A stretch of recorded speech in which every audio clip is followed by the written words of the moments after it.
Maimoru. I've just been pushed by Jugoslavus, the king of time and space, but I can't lose if I fight seriously.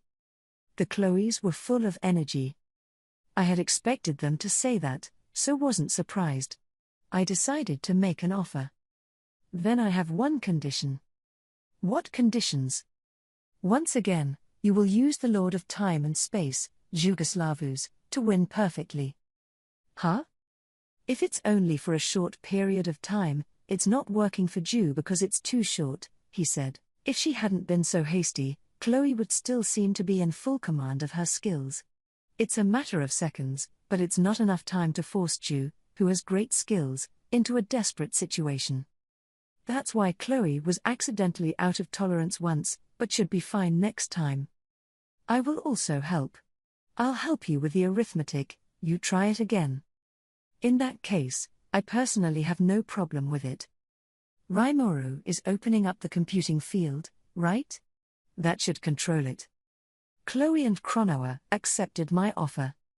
They seemed disturbed, but I was actually in the same mood as them. After all, this offer came from Master Raphael, the King of Wisdom. One can't help but wonder, is that okay? But I decided to trust the King of Wisdom, Master Raphael. It should have something going for it. This time don't doubt it, believe it and act on it. Thinking about this side, Chronoa asked me a question. But there's not enough energy.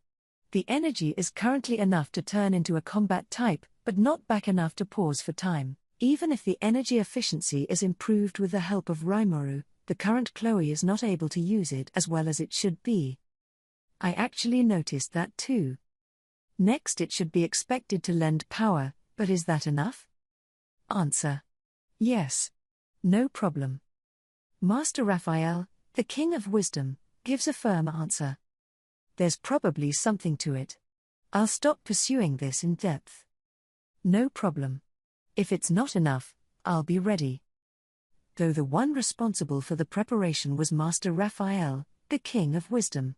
Anyway, those things don't lend themselves to explanation at a time like this, so let me play nice. Hearing me answer like that, Chronoa accepted. Got it. Then I'm for it. Let's show that guy. So, the battle plan is finalized. We have to start fighting back. Benimaru wants to change the offense. Before that, it was all by static breaking, and when I gave the effect of absolute severance, he became dynamic breaking. This is a sword skill that focuses on counterattacks, and putting the focus on blocking is essentially an offensive and defensive package that won't actively attack. In contrast, the so-called dynamic breaking is more about the offense than the defense. Attacking your opponent in one fell swoop, not letting them take the reins, and achieving a landslide victory, that's what it is. Benimaru sent out his sword to produce a change that surprised Bonnie and began to take a guard position. Despite the reversal of position, his expression at this time was composed. Only those moments of calm disappeared. The reason why Bonnie showed subdued composure was because it was actually proven that Benimaru's sword couldn't hurt him, and that was what created confidence. But that's all in the past. Faced with Benimaru's fierce attack, he was too late to respond, thus allowing Bonnie to appear broken. Benimaru then seized on the breach to deliver the fatal blow. How? How can he? Is that what he's trying to say? That strike sliced through Bonnie's body. Immediately after, Benimaru released another smooth strike, splitting him in two from the head. So he didn't even have time to say his last words and just died. That being said, Benimaru is really overwhelmingly powerful. If you did this from the start, you would be able to win easily, too, right? No, if I did, my Red Lotus blade would break. I felt that armor was not good to deal with, and in order to avoid burdening the blade, that's why I continued to fight in an unaccustomed way. That's not a good idea. It looks like it's a good look, but it's true that Benimaru is better suited for dynamic breaking. That being said, the Benimaru of today, he was indeed stronger than Hakuru. Originally physically taller than Hakuru, now even his skills are equal to or even above him. That's just the way things are, So in earnest, Benimaru is awesome. It was less than a minute from the time he started fighting back to take Bonnie down. Chloe was no less. There's just not enough energy. Trying to unleash that force, Cronoa let out a strained yelp, and yet right after that. Answer. No problem. I also felt, in addition to the calm voice, I also heard someone sadly yell "ya ah ah ah." A sound. No, I don't know what's going on. I had a feeling, should I say definitely, that it was the man's miserable scream, I think. Even I felt sad after hearing it. It's so sad. I admit to myself that the fault is not in me, but the reason is in me. So, it's really my fault? I vowed in my heart to treat him to pudding next time, not only to apologize to him, but to placate him in passing. All in all, the energy problem is solved. In the next moment, the whole world stopped. Dew followed the ashes. Presumably that was it, we had Bonnie and Dew down, but by this time Master Raphael, the King of Wisdom, was reporting to me in a guilty voice. Warning. The individual named Bonnie and the individual named Dew are confirmed to be alive. Did not account for them having resurrection bracelets. That, never mind. It's rare that Master Raphael, the King of Wisdom, would make such a lowly mistake. No, when you think about it, it rarely happens, and it's not too much to say it's the first time. Oh, shit. I should have destroyed Bonnie and their resurrection bracelets. No, they weren't wearing bracelets. I've seen it too, nothing of the sort. Alas, unlike me, Benimaru and Chloe do things so discreetly. They did remember something like a bracelet, combat side confirmed. No, maybe I wasn't careful enough. In this way, it can't be said that Master Raphael, the King of Wisdom, is looking away, but rather Bonnie and the rest of them. About that. As we were halfway through the conversation, someone added in to interject, and it was Masayuki, who had been watching from the sidelines. When he finished, Thunder followed suit. Actually, a few of us have always thought of you as an enemy, and we didn't take the bracelet honestly. That being said, there's no need to do it for nothing. Thunder said while rolling up his pantsuit. I didn't realize the bracelet was on his ankle. This is a bracelet. We know, yeah. But this is a magic prop, right? So wear it here and it will have the same effect. Bonnie once said to wear it that way as a little bit of defiance.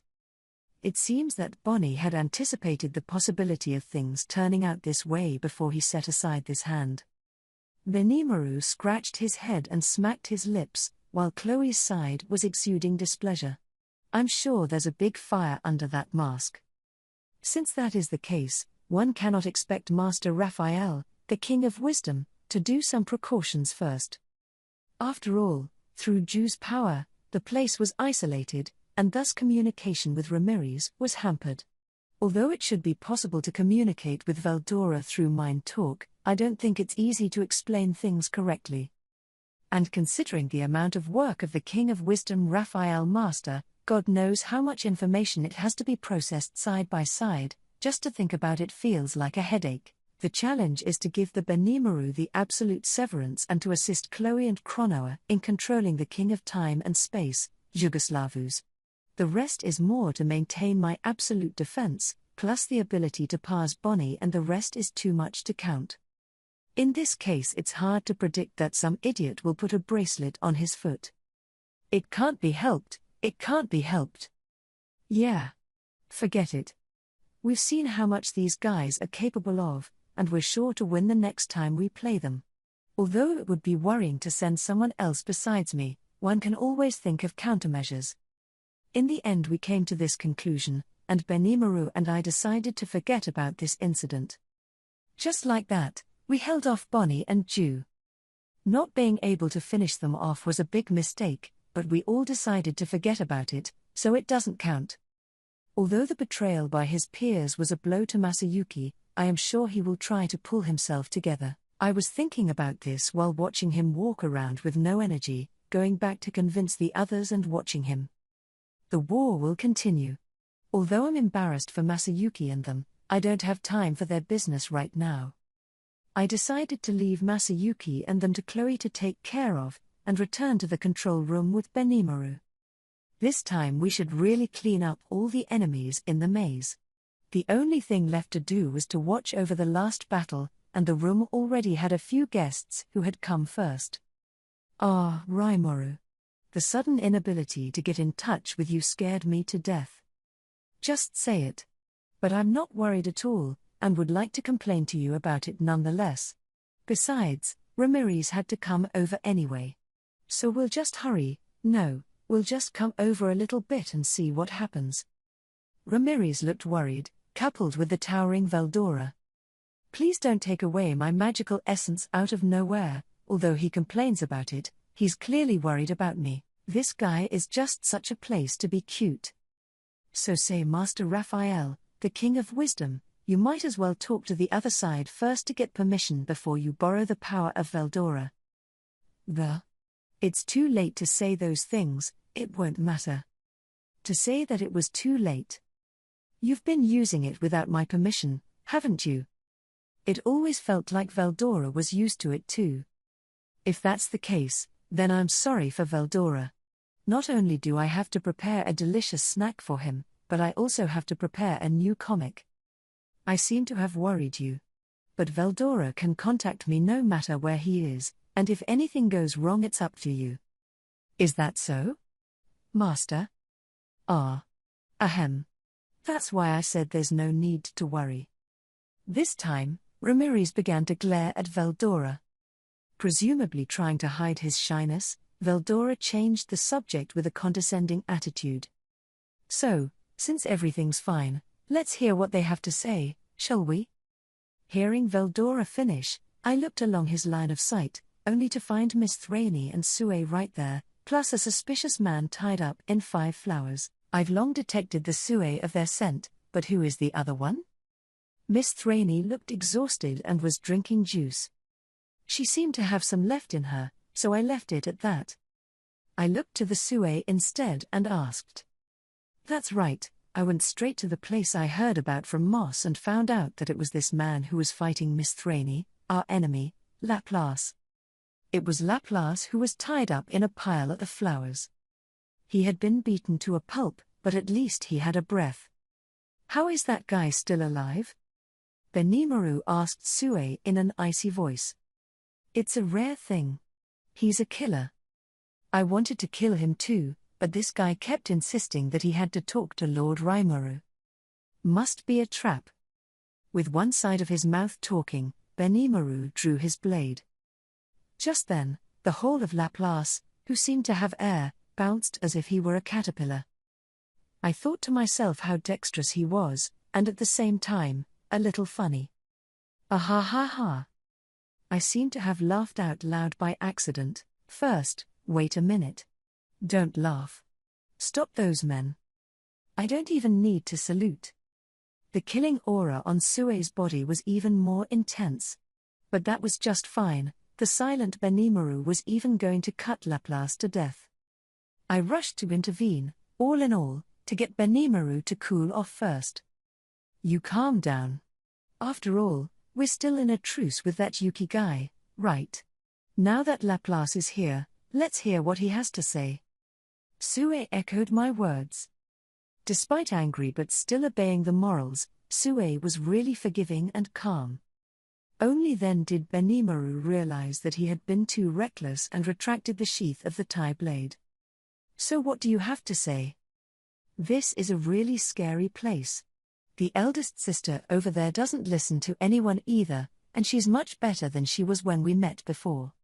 That big brother over there was still relatively amiable, but there was no smile in his eyes at all. And that? Huh? No way, Benimaru, it's time to reveal your hidden nature. I coughed and cleared my throat, trying to change the increasingly heavy atmosphere. In fact, if you're like this, I've been entrusted by Yuki to deliver a message. Laplace also knows how to read the occasion. He cast a grateful glance at me and began to spell out the reasoning here. I thought to myself that I should have done this in the first place and decided to listen.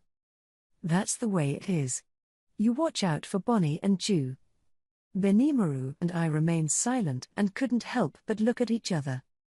I wish he'd told us that sooner. According to Laplace, there was a man named Damrata under the Yuki. I heard that he is one of the leaders of the Cerberus, a secret association under Yuki. But Ghidorah gives advice, and after some discussion, they discover that it is suspected that Damrata wants to assassinate Ghidorah. Of course Yuki didn't give that order. So they began to suspect Damrata. To say it's suspicious is actually almost certain. Yuki has made such a judgment, and has taken this judgment as a prerequisite for correctness and re-examination of the actions taken so far. Later he seemed to find quite a few things suspicious. This leads one to speculate that Masayuki's companions were all arranged by Damrata and that there was another purpose behind it.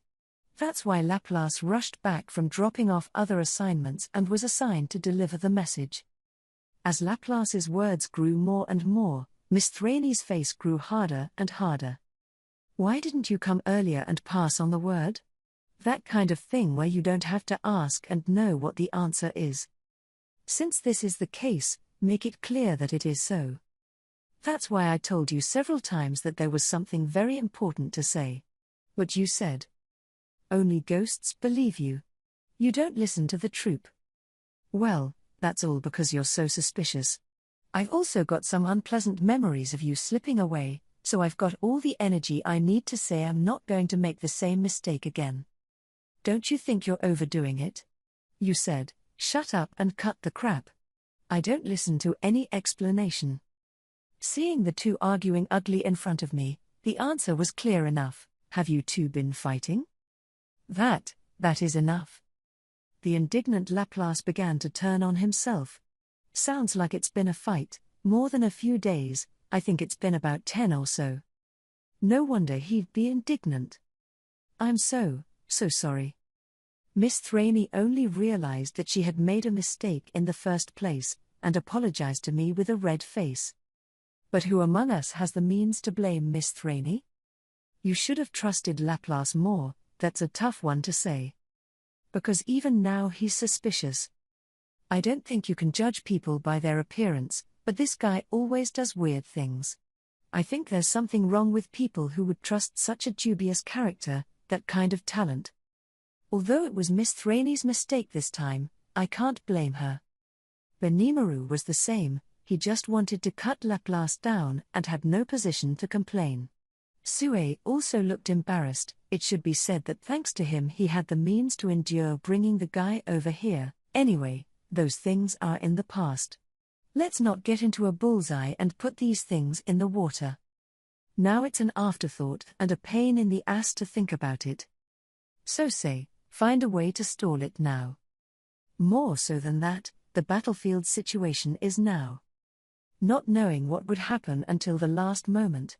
With that in mind once again, we set off for the big screen. Calgurio, who was in a state of annoyance, had been waiting for someone to report back to him. 2 days had passed since sending 100 elites into the maze. But the constant interruption of contact with each other left him very dissatisfied. No, it's not just that. Outwardly feigning discontent, in fact, Calgurio was troubled inside. He was bewitched by the gold and silver treasures and the high-quality magic crystals before he decided to implement this maze plan. He doesn't regret doing so. In order to ensure the safety of the army's rear, the territory of the Demon Lord must not be ignored. The acquired treasure was also more plentiful than expected, and looking at what had been moved out of the labyrinth, Calgurio's heart sank. In retrospect, those were all ploys of the Demon Lord Rimuru. After a dawning realization, he was annoyed at his own ignorance. At the same time, he couldn't find a way to undo the situation, making Calgurio begin to fear that he would just lose to the Demon Lord Rimuru. Damn it. Really, there's no news yet. Today alone, Calgurio didn't know how many times to roar. None of the staff officers answered him, but just at this time a loud noise came from the outside of the barracks. What's wrong? What happened? As if in response to this query from Calgurio, a subordinate soldier rushed in. Report. Just now, the charioteer division joined us. Calgurio said, "What?" in his mind. No matter how good the magic-guided chariot was, it was impossible not to hear half a drive before they came to rendezvous. The messengers had never returned, and they never knew how the friendly forces were faring. This point makes the ominous foreboding in one's mind grow stronger and stronger. The uneasiness in Calgurio's mind came true. "I'm back." Someone was talking while entering the field tent where Calgurio was staying, a beautiful female non-commissioned officer who had nothing to do with the battlefield. Her true identity is one of the heads of the secret society Big Three, Misha, who represents women. Acting in accordance with Yuki's orders, he had come to draw Calgurio, and was therefore involved in this battle plan. Only her status as a staff officer of the Imperial Mecha Corps was as it should be. Demonstrate strength commensurate with it by serving as Calgurio's staff officer. However, this time the unit Misha was distributed was not the main unit, but the Magic Guide Chariot Division. It was with security in mind that Calgurio arranged it that way. Misha's purpose was to monitor Calgurio movements, and to her, this decision really upset her. But her position wasn't enough to interject herself into the matter, so she pretended to thank Calgurio for his kindness and went to report the battle to Yuki. On the one hand, of course, even the Magic Chariot Division was reported to have failed miserably. After that, carefully withdraw from the battlefield so as not to be spotted by those magical creatures, come again just like that and successfully rendezvous with the main force. "Misha, are you all right?" "Yes, Lord Calgurio." Misha showed a sultry smile. It was dirty, but it didn't hurt her beauty. In addition to feeling relieved to see such a Misha, Calgurio had not forgotten his part. "What about the others? How many men will rendezvous with the main force after that?" He immediately pursued the question. "Take it easy. It's useless to panic even now." "What? What does that mean?" "Everybody's dead." "Huh?" Not only the Magic Chariot Division, which the Empire is so proud of, but also the 100 killer hovercrafts have all been reduced to ashes. Her face still wore a sultry smile as Misha reported to Calgurio. "How is that possible? What are you talking about?" A disbelieving smile appeared on Calgurio's face, and Misha didn't even speak. Seeing this scene, Calgurio could only believe it. "Really all dead?" "Yes." "So everyone here is a survivor of the Mecha Legion?" "Exactly, Your Excellency." Hearing Misha respond in this way, Calgurio hung his head helplessly. It wasn't just him, the other staff officers had a dark look on their faces that followed. The invasion battle was a complete failure. Even if the labyrinth is successfully defeated this time and a large number of general soldiers lose their lives, they will not be able to escape accountability. Emperor Rudra would never forgive Calgurio for them, would he? What to do? The staff officers were also unable to give an answer when they heard Calgurio's words. It was at this time that Misha spoke. "We should be retreating." "What?" "I've looked a little, but Operation Maze Raider isn't very optimistic, is it? The labyrinth is for exploration. Can't send an army to attack, is that right?" "That's what Yuki said?" "Yes, he said that if you want to go through the maze, you should only let the elite in." "What a load of crap. The best men have been sent in." Misha informed faintly, the emotionally charged Calgurio so shouted in response. What Calgurio says is true. In fact, 2 days ago he only sent in the strongest battle force he could think of. In addition to that, the elite personnel of the Mecha Modification Corps considered themselves to be the strongest among the Imperial Army, with a total of over 500,000 people sent in by him. It would be an extravagant request to send in a more powerful person. Those elite people would definitely meet up successfully inside the maze. And I think we should keep going in for the sake of taking the maze. Calgurio believes that is so. If he didn't believe it, his heart would have been filled with fear. Confronted with such a Calgurio, Misha utters a cruel word. However, despite sending in our elite men, the labyrinth was still not taken. Indeed, it may be that the men inside are still fighting. But we can't spy on the situation, and it's hard to keep sending reinforcements, right? Shut up. All we can do is wait for our men to come out alive, right? I told you to shut up. Listen up, Misha, just relax. We have distributed jewelry with resurrection effects to those in high places. I heard that as long as you wear those jewels, you can be resurrected outside the maze even if you die. The fact that no one has come out proves that they are doing well. Calgurio also understands that it's too optimistic to think that way. But he was the general in charge of leading the army, and one can only say that at a time like this. Misha didn't give up on the recovery, however. Unlike the other staff officers, Misha had made Calgurio her captive. Even if she defied him here, she was confident that she could handle whatever happened. But the jewelry is still a trial piece, so we haven't confirmed the resurrection effect, right? According to Yuki-sama, it's impossible to replicate a bracelet if it's made by skill. In the face of these words, Calgurio was speechless. Because we are going to do an experiment, so you go and try to see how he can say something like that to his subordinates. As Misha said, he sent those comrades out without having experimented. Jewelry is at best an extra layer of insurance, just in case. That's something that Calgurio also knows. Misha was right, he was the one who was wrong. You don't get to be a military chief just by brute force. Although it's impossible to hold the position because of lack of strength, it's impossible to climb up to that position because of incompetence that you can't even grasp the current situation.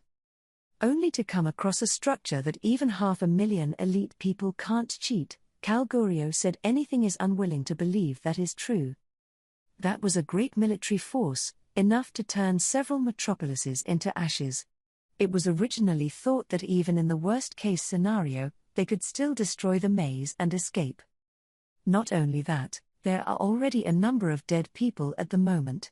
If the labyrinth's inner circle is not saved again, then Calgurio will become an incompetent man who has suffered a historic defeat and will bear the blame forever.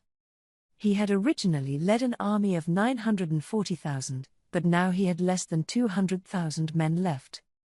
Tell him to just retreat like that. How could he have the means to do something so daring? Only now did Calgurio realize that he had underestimated the Demon Lord. Only felt that the Storm Dragon was a threat, thinking that Demon Lord Rimuru and his army would only be ravaged by our army. It was an opponent that was supposed to be fought, and he didn't treat the other as an enemy. That's a fatal faux pas. But it's too early to give up. There is one last hope for Calgurio, and that is minute. You calm down. Major General Minute, my most trusted man, has invaded the maze. He was sure to bring back some kind of information. Why don't we wait for the results to come in? Yet this statement by Calgurio does not go far enough. No, we should retreat immediately, Lord Calgurio. A man suddenly entered the tent and made such remarks without permission. What are you? The staff officer interrogated. Calgurio wondered what exactly the guard was doing, while looking at the man. He looked in good spirits, but the blood-stained uniform was concerning. It's reasonable to assume that he's from another unit, a survivor, or... My name is Krishna. One of the 100 who entered the labyrinth 2 days ago, ranking 17th within the Imperial Emperor's Order of the Near Guard. Hearing this, everyone present was astonished. Calgurio is no exception. You mean the Imperial Order of the Imperial Kaiser? Why is the Emperor's Guard here? Those staff officers began to falter. But should we say that some people are really not simple? The first person to regain his composure was Calgurio. Now is not the time to talk about that. Your Excellency's name is Krishna, right? Can you tell us about it first? He let out a yell to steady the scene. Krishna first gave a look of gratitude, then hurried to explain the situation. In a word, that maze is dangerous. If I tell you, you probably won't understand. Even Bazan, who was ranked 35, and Rhea, who was ranked 94, are dead. Major General Minute was also killed before my eyes. While there is no conclusive evidence, I'm guessing that the Colonel Kansas is also dead. There were no survivors in the maze. You're right to think so. Everyone listened blankly to the words.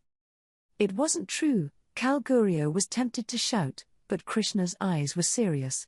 His whole body was telling the truth of those words. Plus that face, he had an impression. Kalgurio remembered that Krishna was indeed one of those sent out 2 days ago. He's back from the dead, isn't he? In other words, he holds the resurrection bracelet. And it's not a knockoff, it's a real bracelet. Then this guy must be the real Emperor Nearguard, right? Contrary to the exasperated mood, Kalgurio tried hard to calm down and think. There were 2 resurrection bracelets given by Ghidorah. One of them was taken to the Technical Bureau for analysis and used to make imitations. The other one is dedicated to His Majesty the Emperor. It was supposed to be the Emperor who gave him that bracelet so that Krishna could be resurrected. This will confirm that the resurrection bracelet does have a resurrection effect, but also confirm that the imitation is not effective. Which means that the general soldiers inside the labyrinth are really all dead. That's about it.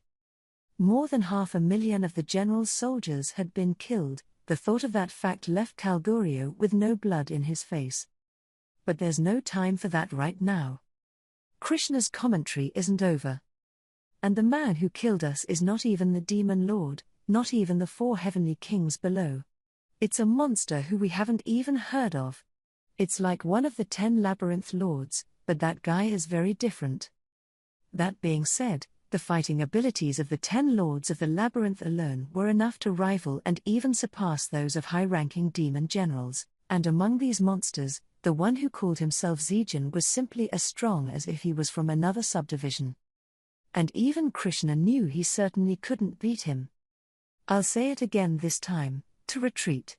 There is no shame in that. In order to help the surviving generals and soldiers, please make your ruling now. Seeing Krishna so eager, the subordinates began to back off. He's certainly telling the truth. Everyone's gut is telling them there's no time to hesitate. You said it wasn't Demon Lord? A monster equivalent to a high-ranking demon general moving stupidly in there. Is it that strong? If you want to say that the Demon Lord is new, you don't look too hard at the other party. Why do you have such a strong fighting power? Seemingly unable to hold back any longer, Kalgurio let out a loud scream. This call made the staff officers start to stir. Let's retreat now. It's not all our responsibility. Part of it is also due to the negligence of the Intelligence Bureau. Exactly, we should run away with those who are currently surviving while the Demon Lord Raimuru is still out there. Those staff officers started expressing their opinions in one word or another. They usually get into arguments all the time, and only then do they agree. For they already instinctively perceive that a crisis of life is approaching. Lastly, Misha speaks. One thing I forgot to report is that it wasn't the evil dragon Veldora who destroyed our army. Rather, it was because someone released the nuclear strike magic that caused our army to suffer the fatal blow. And still twice. This was magic that was large enough to easily defeat the Legion's magic. The people who use this magic are also very threatening, but it's a different thing from what I was trying to express. That's. The next words don't need to be heard, everyone understands. That is, there is still a storm dragon in the land where Veldora still sits. At this point Kalgurio made his decision and he gave the order, gather all the soldiers. We're going to turn around. Turn around and go back to your home country. Either way, it wasn't a retreat, it was a change of direction, and Kalgurio shouting out those words was like convincing himself. He knew full well that this was sophistry, but if he hadn't thought so, unease would probably have crushed him. Whether it's sophistry or whatever is fine, as long as one can get away with it. The staff officers thought so and immediately decided to obey this order. But their decision was made too late. Things have been moving forward for a long time. It became a raging wave, a sweeping rushing current gradually approaching, to swallow up Kalgurio and the others. The fate of the Imperial Army, It is long gone. A low, flooding voice resounded in the tent to nullify Kalgurio's order. That's troublesome. The Lord said he would not allow you to retreat. A pot of cold water was thrown at the panicked commander, and a man showed himself. All eyes were focused on the entrance to the camp tent. There stood a man, wearing a weapon called a sword around his waist and wearing an exotic costume. Still a few mottled blonde hairs were received at the back of the head and tied in a bunch. He had a long white beard and his face was covered in wrinkles. Yet his sharp gaze, standing up straight, gave the impression that the man didn't look old. Who are you? At this point Krishna stepped forward and questioned. Excuse me. This one's name is Ajira. This time Lady Carrera sent me to be an emissary. The man's real face is Ajira. Rimuru was a pacifist, and for better or worse, he decided to send messengers to persuade the enemy to surrender. Not many expected the Imperials to take it, and many instead felt sad that they didn't get a chance to perform.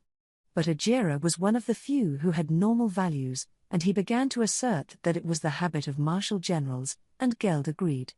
Mumiji didn't object either, so he took orders to come over here and be an emissary, but this operation was of greater significance to buy time until the Tempest army was ready to finish. It didn't matter whether the army was going to fight the war outright or surrender, whichever it was.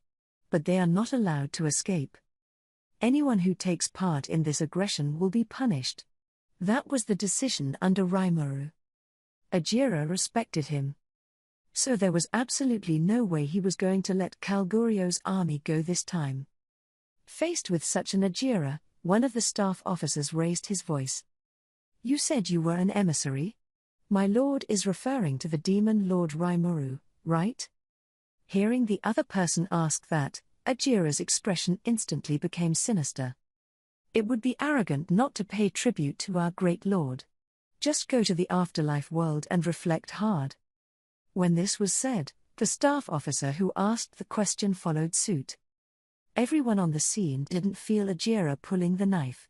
Even Krishna, who was closest to him, was too late to make any response. With this one, Ajira dominates the field.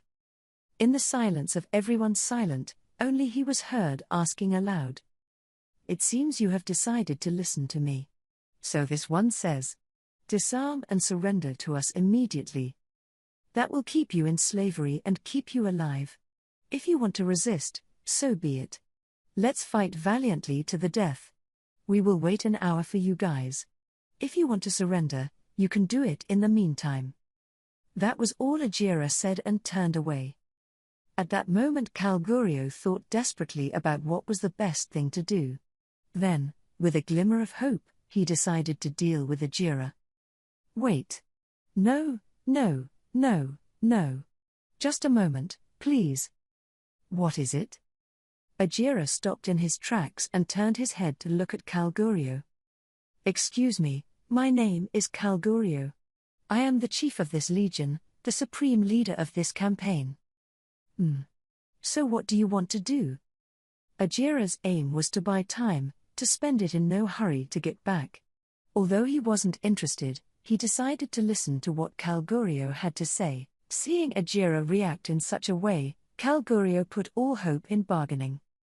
Mr. Ajira, you said earlier that if we surrender, you will accept it, right? Can you please review the terms? It is inhumane to be a slave. That condition is difficult for us to accept anyway. The staff officers were uniformly surprised to hear Kalgurio say such things out of the blue. But no one is objecting at this point. Everyone knows that the situation is unfavorable, so they all put their hopes in negotiation. Seeing that Ajira hadn't even said a word was taken as an opportunity, Kalgurio unilaterally put the word down. Instead of forcing us to fight to the death, it would be less likely that you would suffer damage and win. Don't make us slaves. Can you let us go for a while this time? Of course we will pay compensation, promising you all that there will be no future acts of aggression. No, it's more than that. I also intend to return to my home country and ask the Emperor to make an alliance with your country.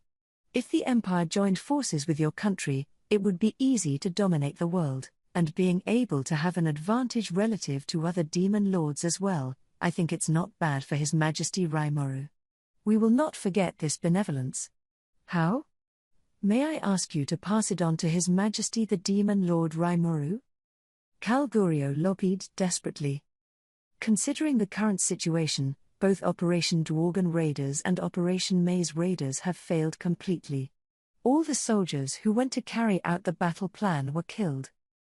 The only ones who survived were those who were there, less than 200,000. This invasion is a major failure no matter who looks at it or how it looks. Things had come to this, and Calgurio could only admit it. On top of that, he wanted to at least let those who survived return to their home country safe and sound. This matter, and only this matter, is a responsibility that Calgurio can take on.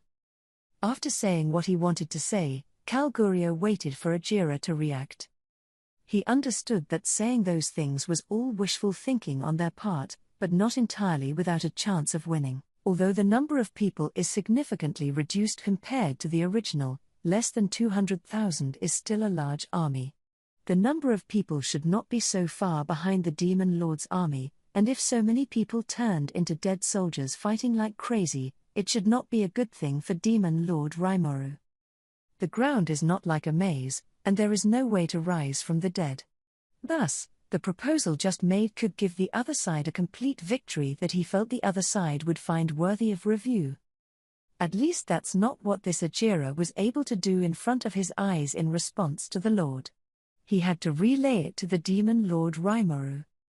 If I could ask him to relay it to the Demon Lord Rimuru, then the next step would be the heavy lifting. Even if he can't let everyone go, he can still deal with the other side to let some of them go. If you can, wish you could be let go. Since he's going to make us slaves, that means he's not bad enough to even take our lives. Being so naive really wasn't like being a demon lord, but this time it might be life-saving. As for the bottom-most general soldiers, just buy them back later. Now in any case, we must first return to our home country and report the situation to His Majesty. Calgurio thought so. He valued his life. But more importantly, he wanted to save as many general soldiers as possible. And the correct information must also be brought back to His Majesty the Emperor. That's what Calgurio really thinks. He overestimated the enemy's battle strength. That's the reason for this failure, but in a way, it's all force majeure. Dworgen, Tempest, plus the Western nations. Even if he dealt with these three forces at the same time, this time his own army had such a huge battle force, he was still confident that he could overcome the other side. It was the certainty that they would win that it turned out the way it did. There were several catastrophe-grade equivalent monsters underneath the Demon Lord Rimuru, and how they could not have imagined such an exaggeration. With this dereliction of duty, Calgurio will inevitably lose ground, but the emergence of more casualties could shake the Empire state. This time, even if we give up our dignity, we will temporarily retreat and bet everything on future reconstruction. As greedy as Calgurio was, he was not incompetent. That is why the proposal was made. If the Demon Lord Rimuru wants to take my life, then I have to give it up too. Someone will always take the information back to His Majesty Rudra. In that case, this defeat counts for something. Calgurio had come to his senses, thinking that it would be all right if he had to sacrifice himself, and went to intervene. Yet it was all too late. The situation is such that you think you're qualified to make a condition. From your disdain for the mercy of Lord Testarossa, your fate is decided. See to it that you resist or obey, and make your choice as you wish. That was Ajira's answer. No one could move, and Ajira left the tent at a leisurely pace. The only words dropped at the end were "Don't try to run away." What to do? Calgurio stood bewildered, at which point Misha asked bluntly. The brief silence lasted for a while. Can only fight. Our lives all belong to His Majesty the Emperor. You may live longer as a slave, but you are too humiliated to see the Emperor. Quietly, while full of determination, Calgurio made his decision. But we don't have a magical chariot, and we don't have a magicule disturbing radiation. It might be hard to fight like that. Doesn't matter. Anyway, our purpose is no longer survival, the point is to bring the information back to His Majesty the Emperor.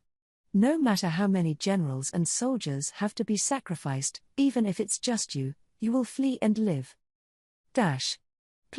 Please wait. So, what are your plans, Your Excellency? That goes without saying. Let those monsters see the pride of being an imperial soldier. In such desperate circumstances, Calgurio finally gave up his selfish desires. In the end he becomes a pure soldier, finding pride. Seeing the breath change on Calgurio's body, the expressions of the adjutants and staff officers changed with it. How could you do such a shameless thing as to leave Your Excellency to flee? Exactly. Isn't it fun to end up struggling for nothing? Not sure we're going to lose yet.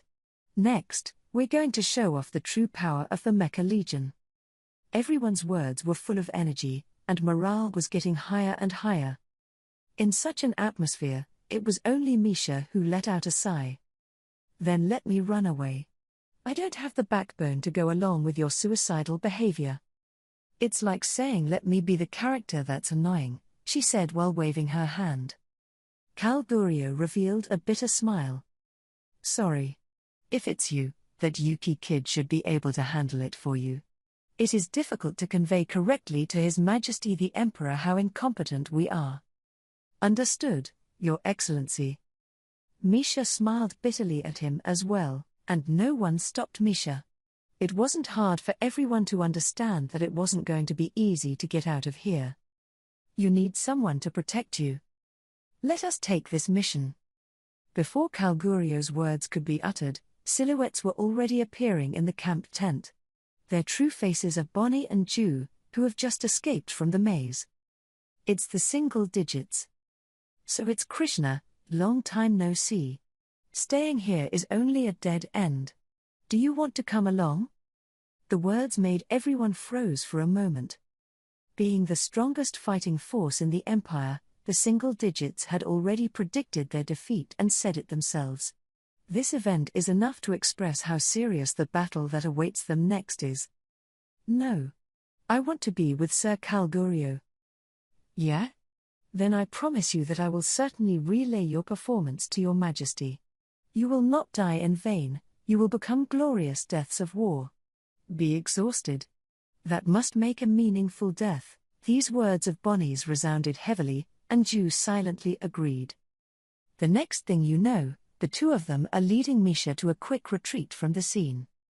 Those who are left behind are prepared to die. Do not observe the time appointed by the messenger. While the enemy's side isn't ready, we're going to hit them with the utmost force. In the blink of an eye, Calgurio's order had extended to the end.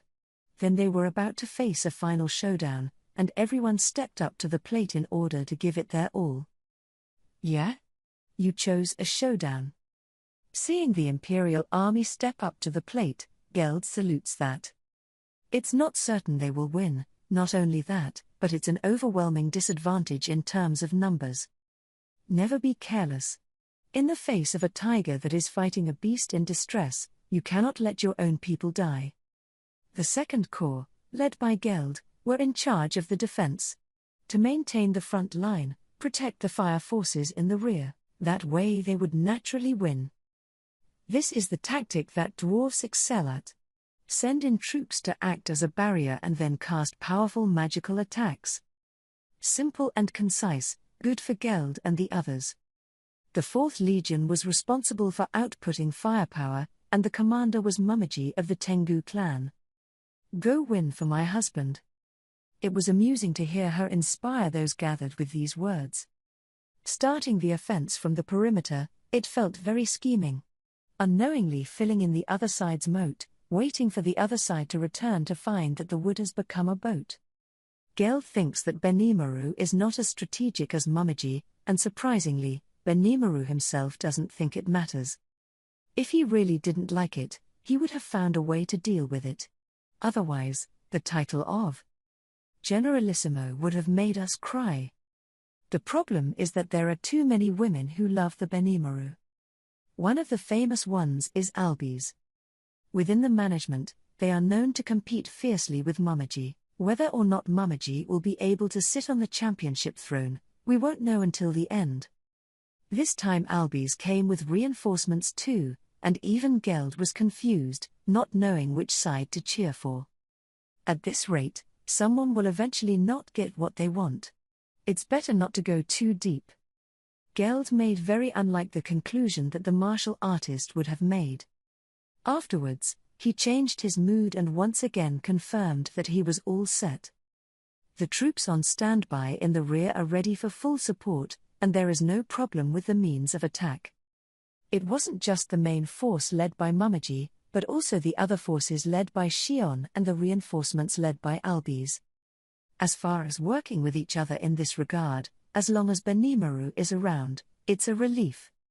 As long as I do my duty, we won't lose. Geld's defense can be described as a brick wall. The elite of the Yellow and Orange Corps combined totaled 17,000 men. These warriors are all endowed with indestructible defenses through Geld's unique skill, the Guardian. On top of that, coupled with the equipment of the Kurobi and Garm Forge, Geld's strength had been strengthened, and even the shells were capable of withstanding it. Not only that, but Geld's exclusive skill Gourmet has stomach pockets that the entire Legion can share is a big plus. In case of some damage, the support unit in the rear will use magic to heal, and will be able to use the recovery potion immediately, even if the damage is huge.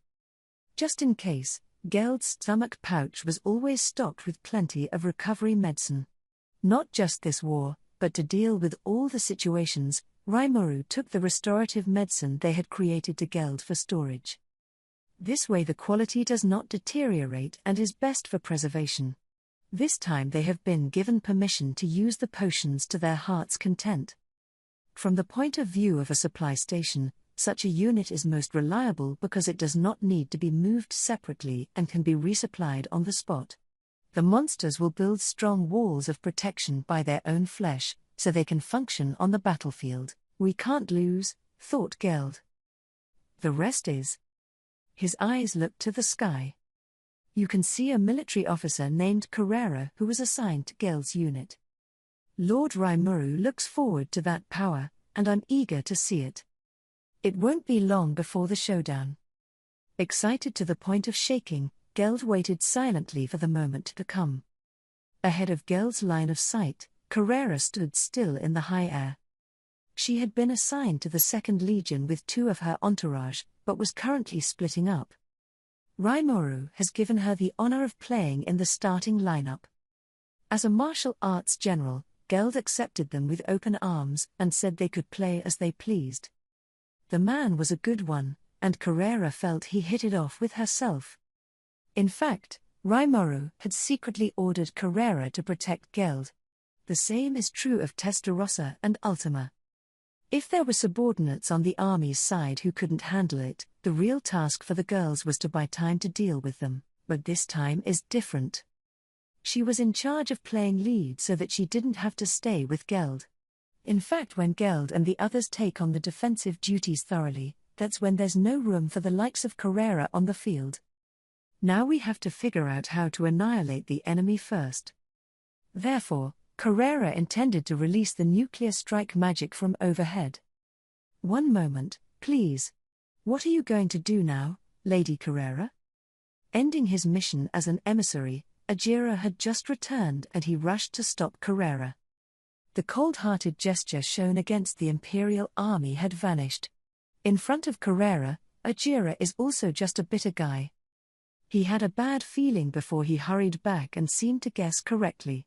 In addition to being able to detect aura sensitively, he was also able to read Carrera's movements, and after long years of exercise, his instincts as a bitter subordinate were already keen. Oops. Ajira, you're back, aren't you? I've done all kinds of thinking, and I always feel like I have to practice now to really get on the field and not fail. The person who had intended to take advantage of the situation was not there to intervene, but Carrera did not want to talk to him at all. This is clear evidence that she normally does just that. You mean practice? Yeah, that's it. It's only going to set off a nuclear explosion overhead, which feels like a relatively large firework, right? The residual temperature will burn the floor, but don't worry about that. How? Is that all right? That's great, that's perfect. It's true, Lord Carrera. Watching Carrera's smug face, the maiden who was standing by her side gave her a compliment. The maiden was a partner of equal status to Ajira, Esprit. She's cute looking, but has a very bad personality, and it's not an understatement to say it sucks. But she did have considerable strength, and even Ajira didn't know what to do with her. It's only right that you should have a hard time with your fellow soldiers. However, Esprit was too busy following Carrera to help at all. Never intending to admonish Carrera, always going along with whatever she did. Ajira, who had put all the hard work on Ajira, was a bad character, and he himself was patronizing Carrera, in the end creating a disgusting environment. All the drudgery fell on Ajira. But he finds that Testarossa, who maintains reason as evil, and Ultima, who pursues a more cruel realm, to be very sickening as well. That being said, the problem is not that it doesn't matter without malice. Not minding the trouble it would bring to those around her, Carrera was always at full strength, and in Ajira's view, a headache for the Lord. Even if the other person laughed and said the damage done seems a little big, he didn't find it funny at all. There was no way to laugh with her. On that note, fellow Esprit and Carrera are similar on an emotional level and don't seem bothered at all. It was something that Ajira was very envious of. Where's the? You shut up. The bitter man Ajira glared at the irresponsible Esprit. Turning next to Carrera, he began to elaborate as if he were talking to a child. Please listen to me, Lady Carrera. I went to the enemy's camp just now to be an emissary, right? Well, yeah, that being the case, it is the rule on the battlefield not to make a move until the time is right. What did you say? It's practice. Even with practice, what you can't do is what you can't do. That said, Ajira's boss, Carrera, is characteristically like a runaway vehicle with fewer brakes. It would take a lot of effort to stop her. However, her power skills overwhelmed the group and were difficult to clean up. Usually, she just goes around stirring up Demon Lord Leon all day long. Every day, nuclear strike magic is fired, repeatedly provoked. It was because Demon Lord Leon was mature enough that it didn't turn into a war, and if it had been another Demon Lord, the war would have started long ago. And Carrera will wreak havoc and end up back in the demon world. Her purpose is only brief enjoyment, and she doesn't care at all about winning or losing the war. So even if you lose, Carrera will disappear while laughing. Because she herself didn't feel like she had lost, it wouldn't do her any harm, and she wouldn't reflect on it. How to teach common sense in the face of such a Carrera, something Ajira had agonized over not long ago. But now it's different. By far, the demon race was the strongest existence, and among them, the higher-ranking ones, those who belonged to the ruling class, such as Ajira, no one could command them. What's more, Carrera could even be in charge of the demons of the ruling class, and to simply express an opinion about her would be to bet her life. It was only because Carrera likes Ajira that he didn't disappear and was allowed to follow Carrera around. Yet nowadays even such a Carrera has become a minion of the demon Lord Rimuru. From now on, in order to make a good impression on demon Lord Rimuru, Ajira thought he had to learn to endure. And you can't act on your gut, you have to use your head. In order for that to happen, he had to get his boss, Carrera, to learn some common sense. In fact, Carrera was able to actually keep the laws and regulations in mind and respond properly. That being the case, hopefully she will also think a little about things in general before acting. This way, I won't have to work so hard. With such a small wish in mind, Ajira strove hard every day to persuade Carrera. Therefore, Ajira always preaches to Carrera on the point of the problem. The person on the sidelines looked like a granddaughter who had been scolded by her grandfather, but the person in question didn't care and thought that now was the time, continued the explanation. It must be easy to understand and concise in content. It's easy for Carrera to get bored of listening and not to be nagged, so it's hard to get her to listen. Only to see Ajira earnestly explain the customs of the battlefield to Carrera. And yet at this very moment, the Imperial army suddenly began to move. I said, Ajira, it'll be a long time before your appointment, right? Yes, indeed. That means the Imperial army got away first while you were listening to this nonsense, right? A tension rose in Ajira's heart that has two dimensions. The whole NPC erupted with anger and loss of control. Since the anger was directed at Ajira, then he could not stay small. Another layer is irritation with the Empire.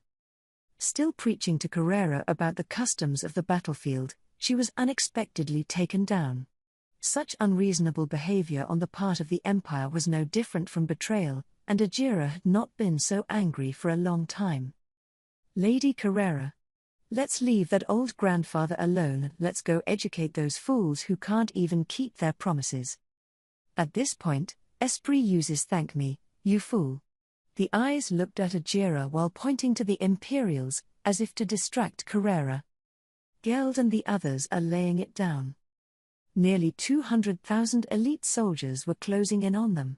Looking up, they were all soldiers of the Empire's generals, and from high above, they just looked like prey at the right time. At this point Carrera nodded. Just do it. Ajira, I presume you won't stop me? As if to say stop me or I'll kill you, the questioning was full of killing air. Ajira's reaction, however, was unexpected by Carrera. Indeed, this one said he would wait for an hour, but did not say they could not attack in the meantime. The blame seems to lie with me. So? It's what a samurai should do to send someone who wants to die. With no mercy. Please play thoroughly and do whatever you want. Ajira too has come to his senses. He wasn't like a demon, a Mr. Nice Guy, but very much hated being treated like an idiot by his lord, or someone breaking a deal. The Empire stepped right on his bottom line. That's nice. The whole crowd was excited. That's why I like you so much. Ajira didn't stop her anymore. Finding this out, Carrera smiled triumphantly. Then let's get started. Let them see what happens to us when they underestimate us. Yes, sir. Got it. And just like that, the war began. This side of the Imperial army doesn't know it. In fact, their actions are tantamount to granting each other the death penalty. Next, let's have a reign of nuclear magic, shall we? That sounds good. It feels so good to blow up the ground. And it will be known that, once the normally warm-hearted are pissed off, the other side retaliates with considerable fierceness. No, that's too lukewarm. Lady Carrera, please recall what your lord has said. Didn't he say, scare the Imperial army with a very flashy magic or something? Let the other side see our full strength this time, so that we can meet the Lord's expectations, right? This made Carrera's eyes widen in a flash of realization. Ajira was right. Nowadays Ajira himself, who is always whining and trying to keep Carrera from losing control, is telling Carrera to give it her all. Just thinking about it made Carrera sigh with emotion. You finally get me, Ajira. As you say. I seem to have accidentally painted myself into a corner. Your words sober me up. Okay, I'll show them the grand finale this time. The big magic I didn't pull off, let's make a hot show of it this time. Carrera plucked up the energy, and with a full force that has never been used so far. Ah, crap, only then did Ajira regain his composure, but it was too late. Carrera had long since focused all her attention on unleashing magic. What to do? Esprit stared at Ajira with such a look, but even Ajira did not know what to do. Now that things have turned out this way, they'll just have to watch and do it. The supervisor, Carrera, was out of control and would probably be scolded afterwards, but it would be nice to figure out what to do then. Ajira looked away and decided to take advantage of the situation. Anyway, Ajira is still of the demon race. As a result, The Imperial Army, which had only just begun its advance, was attacked from high above and eventually destroyed. They set up multiple boundaries with Legion magic, used the latest equipment to defend against magic, each with a high degree of magical resistance, and don't skimp on joining the many sacred guards. And these defenses were powerless in the face of the mass annihilation magic released by Carrera. That magic is a type of nuclear strike magic, called gravity collapse. Among the various types of nuclear strike magic, the most powerful type of magic requires a large amount of mana and sophisticated magic manipulation techniques. When the core of the magic black flame core is released, it expands to produce the flame of destruction. The so-called gravity collapse is the forbidden magic that is formed by compressing those. Compression means that supergravity is created. The simple explanation is the ability to produce man-made black holes. That disrupts the gravitational field of the planet, creating a localized supergravity field. If someone is caught in the sphere of influence of a localized hyper-compressed space, all will be crushed. As for the Imperial Army that was exposed to this kind of magic, it was needless to say that they knew the fate was miserable.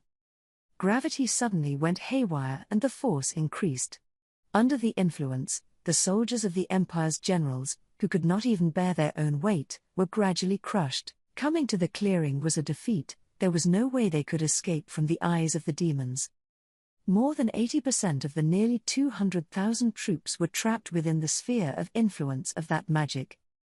The soldiers of the general could not move a muscle, but this magic had to work its true essence next. At a correctly designated range, the inside scrapes a magic storm. It was a storm big enough to turn the heavens upside down that no one had ever seen. The hyper-compressed space came to the tipping point and finally all the energy was focused on one point. Just now those energies were spinning in the opposite direction and small supernovae appeared on the ground. A dark pillar connects the heavens and the earth. One would think the gates of hell are open, but it's the sand and dust that rolls up into the sky because of the Big Bang. This class is no longer magic that can be used on a confusing star. If there was no limit, the great forest of Jura would have been scorched earth. There was no one in the Imperial Army who was good enough to fight it. That's for sure. After all, this nuclear strike magic gravity collapse encompasses all magic and physical phenomena and is an all-attribute attack. In this way, the Imperial Army didn't understand what was going on, and most of them were all dusted off. That blow satisfied Carrera. It is Ajira, who is troubled, who regains sanity. The one who incited Carrera to do it was himself and had no business complaining. Ajira never expected to trigger such a tragic situation. No, it should be correct to say that he had thought, this is probably not good, but did not know that Carrera's power was so strong. What to do, what to do, what to worry about until now, what to do, what to do, what to do. The suffering of the bitter man Ajira is only now about to begin. Geld laughed and thought to himself, this is really something. There was a guess that Carrera was supposed to be strong, but she was surprisingly strong. I didn't think I could destroy so many enemies in just one fight. So we don't have a chance to show it. Geld complained like that on the surface, but not so much in private. Despite the chaos of the scene, the survivors of the Imperial Army were still over 20,000. Those people were all trying to escape from the living sky and were desperately heading towards Geld their way. While the numerical disadvantage has been turned around, it is not to be taken lightly just yet. Geld understood that very well. The Imperial Army had seen the horror of death firsthand, and they launched their raids like mad. That pressure is not a cover. Yet Geld was unfazed. Presumably because the commander was calm, the men under Geld, including the soldiers at the far end, all looked calmly at the enemy. Raise your shields. There was little time left before the two armies made contact, and at this point Geld gave the order in a calm voice. The second corps responded with a meticulous movement, and the next second they became a barrier that no one was allowed to cross. Even though there was going to be a fierce confrontation, they didn't even take a step back, just blocking the Imperial Army. After that, The protective wall Geld and them had formed didn't collapse at all, and didn't take a step back at all, pushing the Imperials back just like that. The final showdown began, and the next to take action was Xion. Everyone launch a raid. I will kill all of Lord Raimuru's enemies. Xion's pro-guard was led by the purple crowd, which matched this statement with a battle cry. Immediately afterwards, 10,000 wizards of all kinds began to act individually. These people are exercised by Xion and call themselves fans of the Xion. Because of the leadership of the Yomageri, this force seems to be scattered, but in essence it is in order. The number of people goes without saying, and the fighting ability is noteworthy. The additional skill Terrible Power has been extended to all members of the team through the Yomageri. Tens of thousands of wizards disguised as horrible knights went to teach the Imperial army a lesson. This is the essence of the Terror Overlord skill. It can seal the enemy army's original strength and let its own army wreak havoc unilaterally, which is very effective. Wearing the same dark purple armor forged by the three dwarven brothers, the eldest male Garm, the pro-guards wreaked havoc on the battlefield. The figure looked like a nightmare to the Imperial army. There was nothing more striking than the three giants, who released demonic chi so strong that it was in disarray. Assimilating Xion's terrifying overbearing aura and the demonic aura in herself into a violent incarnation, she was making a big deal out of it. Their true identities are, of course, the three sons of Demon Lord Dagrul. Others are no less so.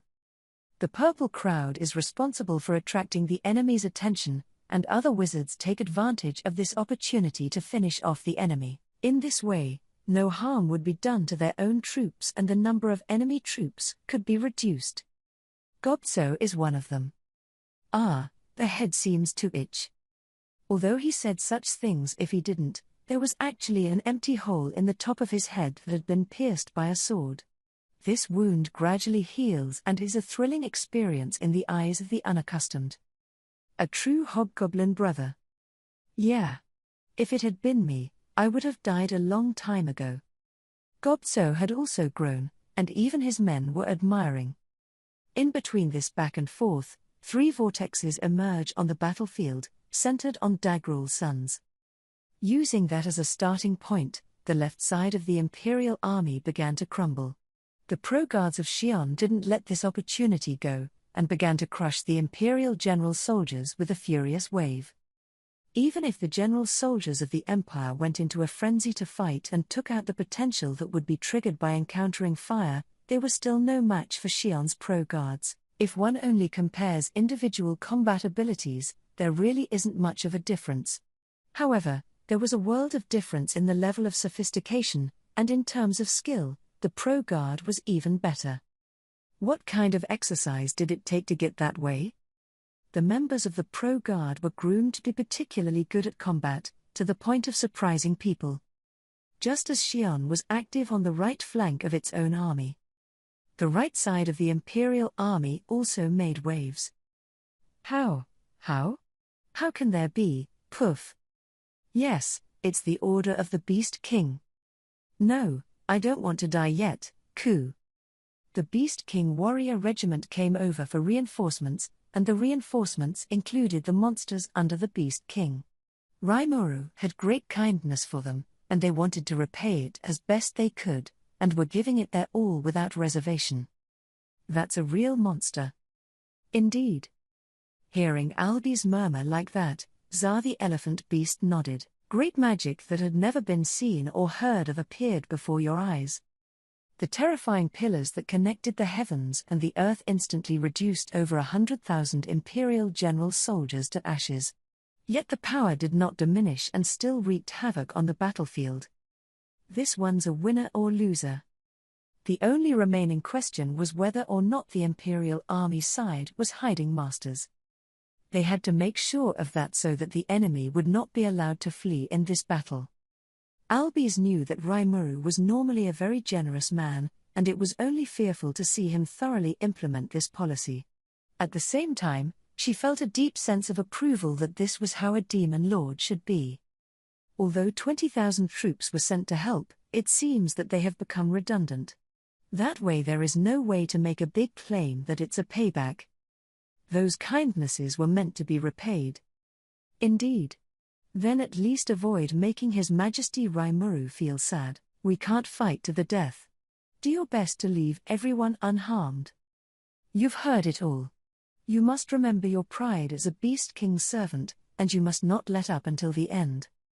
When Tsar finished roaring these words, the Beast King warriors all responded in one fell swoop.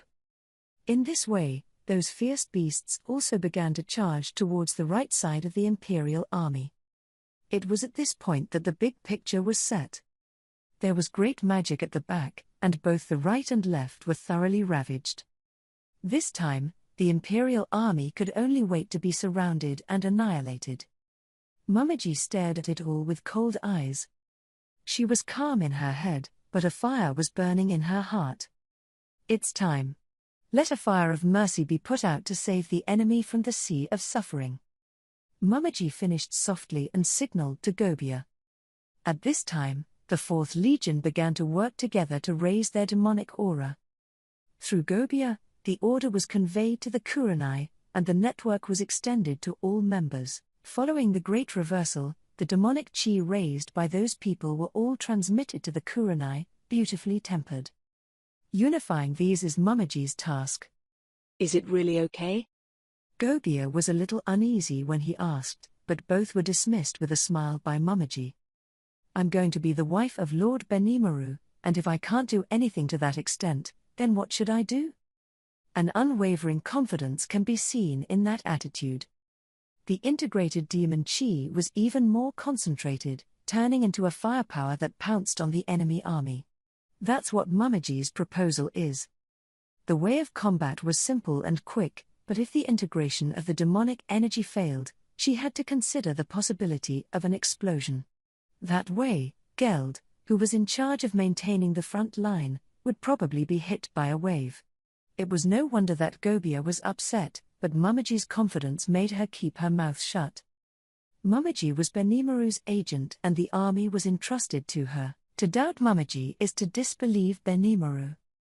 Then I'll leave it to you. Shall we begin? Yes. It wasn't as powerful as the evil magic that Miss Carrera had put out, but it was still enough to clean up the rest of them. Let's use this blow to win. Immediately afterwards, Mumiji displayed a once-in-a-lifetime great monster technique. Gently envelop the enemy and blossom the flower of the red lotus. Come on, let's be impressed. The monster heaven red flame. Red flowers bloom in the sky. The first purpose is to burn oxygen rapidly. That way the oxygen from the ground would be taken away and the enemy would be incapacitated. The second purpose is to bring down the flame of mercy. Before the enemy could feel the pain, he would first be robbed of consciousness by the heat of that burst. The third purpose is to force out a powerful enemy. If they could withstand this attack, those people would be distinguished as strong. If you just want to clean up the stumbling blocks, this monster technique is most suitable. The flowers that bloomed on the battlefield afterwards gave up. No one survived. Oops. Miscalculated. As expected. Those who ended up invading the inside of the labyrinth were superior to the others, and I'm afraid they were the aces of the Imperial army. Should be. That leaves only the command as the enemy. It must be over there, too. After all. Yes, indeed. If that Carrera-san's entourage comes forward, no matter what kind of opponent they meet, they can't beat them. I agree. In other words? Yes. In that case, the showdown is ours to win. Those words made the battlefield roar with laughter. The Battle of Annihilation, known as the Armageddon, ended without incident. Desperate reports were sent back to Calgurio in droves. No, you don't have to listen to anyone. There is already a great tragedy ahead. The only thing they felt lucky about was that things came so fast that they died before they could even feel the fear and remorse. On the contrary, those who survived the horrible magic were all changed in their eyes and fled back to the main camp one by one. Even the soul felt fear, holding in its heart a sense of mistrust of the empire, while lamenting its own folly. There was no room for rhetoric either, and the staff cried out for a retreat. Yet things evolved to such a point that they could not have survived the situation. How did this happen? Should one choose to be a slave? No, should I say, when exactly did I start doing it wrong? Thinking was stuck in a dead end. Calgorio tried desperately to get the thinking circuit back to normal, but failed, and once again he looked out over the desperate battlefield and began to think about what other battle plans he could execute now. It's nowhere to be found. At this juncture, how could he have just come up with that kind of combat plan? No, that's an afterthought. How is that possible? What is that? What the hell was that? Calgorio's heart was filled with fear and confusion. It was beyond his comprehension that there was such a vicious magic. What was it that made it like that? The hundreds of thousands of general soldiers with several layers of barrier guards, the tactics used to kill them all like they were wringing a baby's hands. Nearly 200,000 troops were destroyed by a single blow. For the rest, it was only a matter of time before things came to this point of total annihilation. Hard, isn't it? What? Then, that magic is still on the theoretical side. There is a kind of magic that can interfere with the gravity of the planet. Classified as nuclear strike magic, that kind of magic has the most powerful and evil power, except for the huge amount of energy required, which cannot be realized without precise control. Gravity collapse, as I heard from Ghidorah? That's right, actually Calgorio had heard of it. But only theoretically feasible. That kind of magic is still being studied at the moment. Not the magic that was found to have existed in the past, but the gathering of the technical essence of the empire, the mobilization of scientific knowledge from otherworldly sources, the study of theoretical structures from the beginning, and the frustration suffered at that stage. Let's not talk about a war. That kind of strategic level magic can even wipe out countries. But the conclusion had been reached that that kind of magic was not possible. The other side, unleashes that magic to perfection. And by just one magic creature. The Demon Lord. The word began to enter Calgorio's mind with a sense of dread that accompanied the writing. He suspected that his own army would not be able to strike at a target that he absolutely could not. Lord Calgorio is a learned man, and I admire him most. A staff officer makes an uncomfortable remark that pulls Calgorio back to reality. Then Calgorio began to shout, as if to vent his hatred. Whether it's still magic on a theoretical level or not, Ghidorah is still selling it, saying that once this kind of magic comes true, even Veldora can kill it. Exactly, that kind of magic is just so powerful, one doesn't know the limits. Unknowingly, the staff officers split their reactions into two. So, is that a monster? There's only one of them, and it's a great magic that can be released. Some people go into a state of panic. Great. Ahaha, go back and write it into a paper. That way we can get that forbidden spell too. Some of them discussed it furiously. One group loses their fighting spirit and the other begins to run away from reality. Their side has lost its function as a command. It's so bad, there's nothing we can do. Even so, however, Calgorio remained the army chief. Still responsible for the lives of the remaining generals and soldiers. Calgorio, he absolutely must not give up. But the situation at hand made it impossible for them to retreat. Including those who had escaped, only less than 2,000 general soldiers remained in the main camp. The dragons are headless, and even if they escape, they will only end up being killed. Power, so wanting power, Calgorio prayed bitterly. As the empire has always revered, as long as the power is strong enough, whatever is done will be forgiven. It is because of their overwhelming power that they have the possibility to calm the world. Yet those who do not have the power end up in a miserable situation. Without further ado, one need only look at the current state of Calgorio's affairs to get a glimpse. The three generals are the pinnacle of the empire, and Calgorio, who is ranked among them, boasts of being the dominant player in the world. But now he realizes that it was all just an illusion. How powerless and weak I am. I didn't realize I was so miserable that I had to be slaughtered. He couldn't help but lament over it. Wealth, fame, at the moment, those things are of no value at all. It's only when there's really trouble that certain needs arise, and that's more important than anything. So desperate for power. Large teardrops fell from Calgurio's eyes. The glory of the empire. Strictly speaking, it is believed that Calgurio, who was the commander, lost nearly 1 million of his general's soldiers. The fact that such a thing was in front of him left Calgurio devastated and discouraged. Report. There was a huge blaze over the battlefield. Based on the heat observed, there should be little chance of survival for those on the ground. It's over. Now the empire is completely defeated. The adjutant could not help but murmur these words, and the staff officers fell into a silence. Those who fled from reality seemed to wake up from a dream and froze, trying to face the reality of what will happen afterwards, and the brain refuses to accept it. Let's surrender. While it's possible that the other side will accept to use the bait, it's possible that it will work. Everyone will be killed if this continues. That's all that's left for us to survive. What do people think? Instead of dying, it's better to be a slave. It's because of thinking so much that I'm proposing it, but there's always that feeling that it's too late. That said, Calgurio decided to accept the offer. And right. It may not work, but we can try to negotiate and see. At least if we can keep the enemy's attention on us, the chances of Misha and their escape will increase. Even if they end up facing death, as long as word can be sent back to the Empire, this defeat will mean something. It is based on such thoughts that negative approval is given. So modest and unlike Calgurio, but his heart was long broken. Yet it was because of this, he had a way of thinking about what was best to do in this situation. If he could allow his mind to reach this realm sooner, Calgurio would surely become a rare and famous general in the world.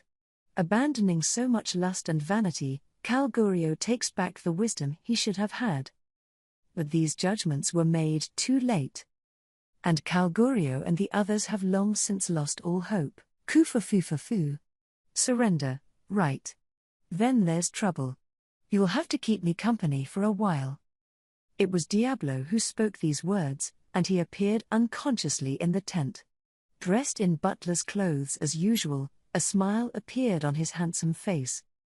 At the sight of Diablo, Calgurio immediately recognized the absolute difference in strength between the two sides.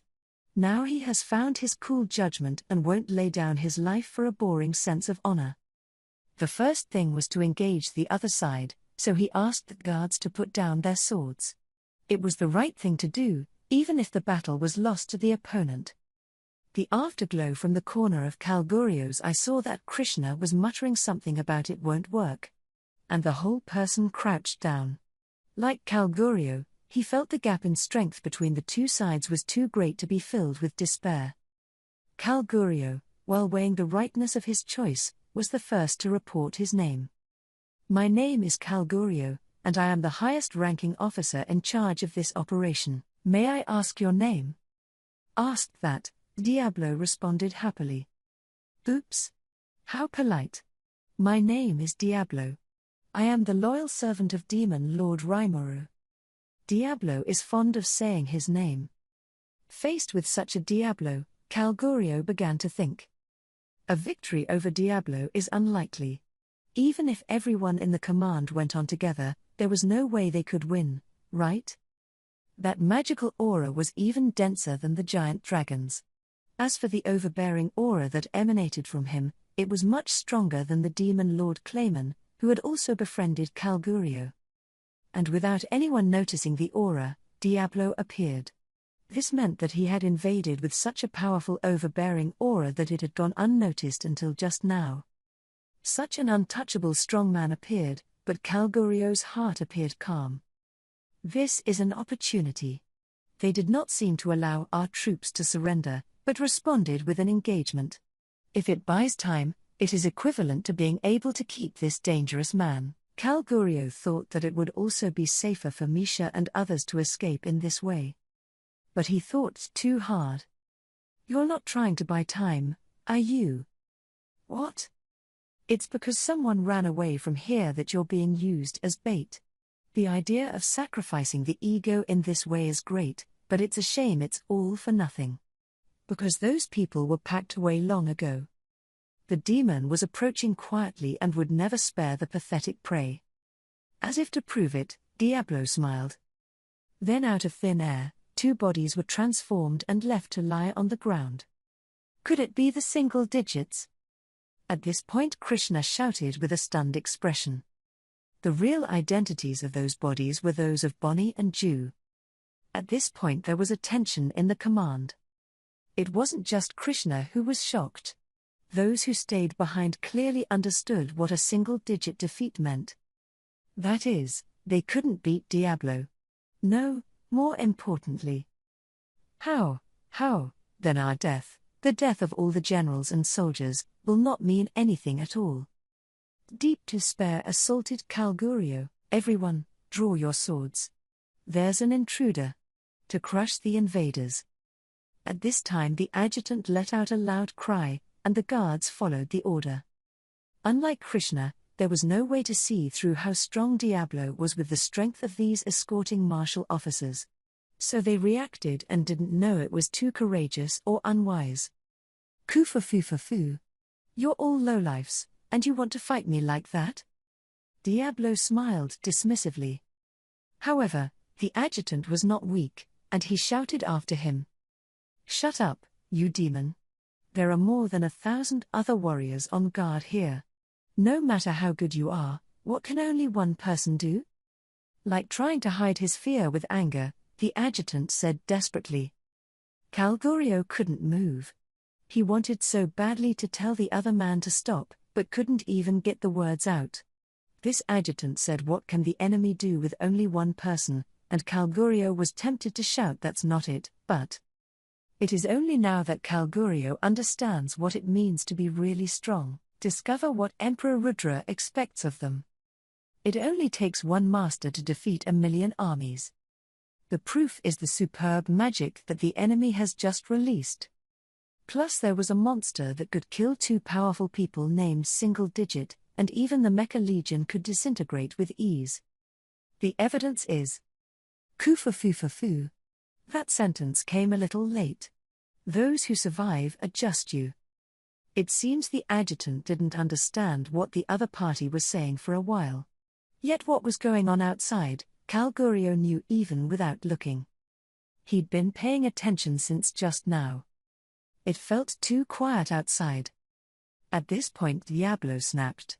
He snapped his fingers. Just then, the cover of the tent was blown open. The light outside reflected into the eyes of Calgurio and the others. There you can see mountains of bodies. The soldiers were all dead, as if asleep. That's right, as if only the soul was siphoned off. No, Calgurio found that was exactly what happened. Before the soldiers could even resist, the souls were taken by Diablo. Now on again. Right before our eyes, tragedy rears its head. When Diablo snapped his fingers, Krishna and the rest fell to the ground. Despair and sadness swept over Calgurio's chest. Ooh, ooh, ooh, ooh, ooh, ooh, ooh. He cried out in blood and tears. Immediately after, Calgurio's emotions saturated and exploded. That being said, Diablo had no reason to let the enemy escape. Receiving the order from Rimuru, Diablo headed happily to the battlefield. Explore Krishna's aura, discover the enemy's command, and later snoop into the situation.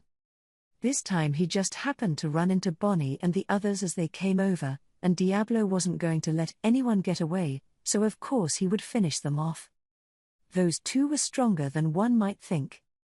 I didn't expect that even if you practiced your unique skills to the limit, it wouldn't work. But those powers seem to have been borrowed by them from others. Should I say sensory dissonance, doesn't look like an ability awakening. That would make it possible. Thinking about this, Diablo tidied them up with aplomb. Misha looked at it and began to feel panicked, so she confessed that she was under Yuki's command. Since Rimuru and Yuki belonged to the partnership by default, Diablo would not disobey Rimuru, so he only let Misha go. Is that an ultimate skill? Guy bragged to me a long time ago, got people on fire, looks like there's research value in it. He is not polite about getting stronger, and he has thrown away his reserve in a few moments. He could use anything as long as it was an effective means, and Diablo was such a demon. In this way, Diablo began to take an interest in polarizing skills, but he did not forget his work. He returned to the Imperial Army's camp and the invasion was successful. He was also afraid that it would be troublesome for the other side to make a commotion, so he used End of the World to take his life when he saw someone move quickly and pick at random. He did not hesitate to kill all the enemy's soldiers. Right in front of Diablo's eyes, Calgurio let out a growl. Funny, Diablo thought with a smile. Calgurio has pushed the limits of humanity. He would have belonged to the qualified people. Now that he has surpassed the immortal level, the energy has gradually increased. Was it desperation that awakened him? It looked like it was the guilt that was pushing him further up the ladder. That's what's worth fighting me for. Up until recently, Diablo was not interested in becoming stronger. Yet now he pursues power. To be of use to the Lord he served, to be a useful tool, a servant to Rimuru. To Diablo, tools are meaningless if they can't show their ability to the Lord. Tools that don't come in handy have no existence value. This is also the reason why they do not have their own ministry. He doesn't need incompetent minions and enjoys being a lone wolf along the way. It is because Diablo is such a man that he has not forgotten to be aggressive and make himself competent. To be able to fight against the strong, it was also a great opportunity for Diablo. His own roar sounded so distant.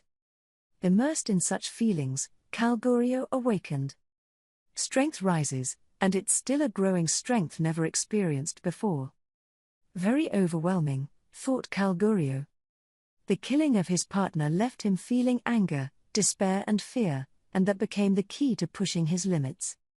And that power is what Emperor Rudra had pinned his hopes on. Calgurio, I believe. I look forward to your performance. Rudra gave him these words to his face. The events of that day are not lost on Calgurio. To this day, he thought that the emperor wanted him to be a military chief and to do his duty for the empire. Yet this is all a misunderstanding. I see, so it is. Your Majesty, Lord Rudra was hoping I would awaken. With this realization, he realized that the sequence of actions was meaningful. Nowadays, Calgurio has transcended the immortal to the saint realm. Each cell is mixed, and the spirit overrides the flesh. This caused a transformation in his body, and Calgurio had a tangible insight into it. That power was strong enough to rival the awakening demon lord. Calgurio, who had awakened to this realm, only realized how incompetent he had been before. In the face of this force, the Mecha Legion is also a nullity. In other words, it was impossible for the Imperial Army to defeat Demon Lord Rimuru or Veldora. So stupid. Kufa-fu-fa-fu. That's it. But that's exactly why. I vow to right my wrongs. As soon as Calgurio finished shouting these words, the divine armor that emitted light wrapped around his body. This is the strongest armament handed down from mythical times. It was the mythical grade armor given to him by the emperor. Only the marshals and the 3 generals could wear it, a testament to the empire's supreme war power. Today it acknowledges that Calgurio is the real master. I'll never forgive you, demon. I'll kill you. Kufa-fu-fa-fu. That's the fun part. The 2 men just glared at each other and the final battle began. Calgurio raised the strength on his body to the limit, making his best effort with his first move. The fist is protected by armor, and that alone is a murderous weapon. It can crush almost any substance in this world, harboring the most destructive power. The speed of the forefront of the fist surpassed the speed of sound, and even the residual shadow was not left behind, coming to the realm of myth. That shockwave is capable of breaking through the defenses possessed by matter and destroying the molecular structure. And this fist-infused chakra was able to pass through the mind's defenses and could even inflict damage on the star psi body.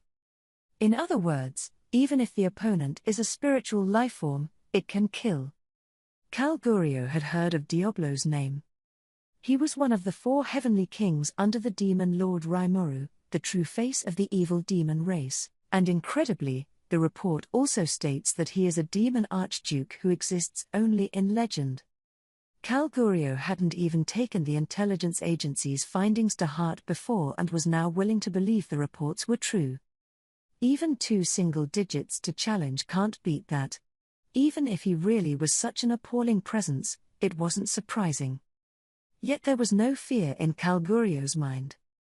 I'll admit this guy is a terrible demon, but when it comes to me now, he's no match. With this power, true dragon, demon lord or hero are all good, I'll take them all down. If you count human strength as one, those who are classified as Class A have at least 10 or more physical functions. High-ranking demons were nearly 100. In the case of a high-ranking magician, the record is 140. If it was the demon lord, the minimum should be 300 as well. The dragon species is undetectable, and I'm afraid it will break the 1,000. Now Calgurio found himself with a power that had broken 1,000. Only awakened saints can reach this realm. Plus, Calgurio wore mythical-grade armor that contained enough energy to rival his own.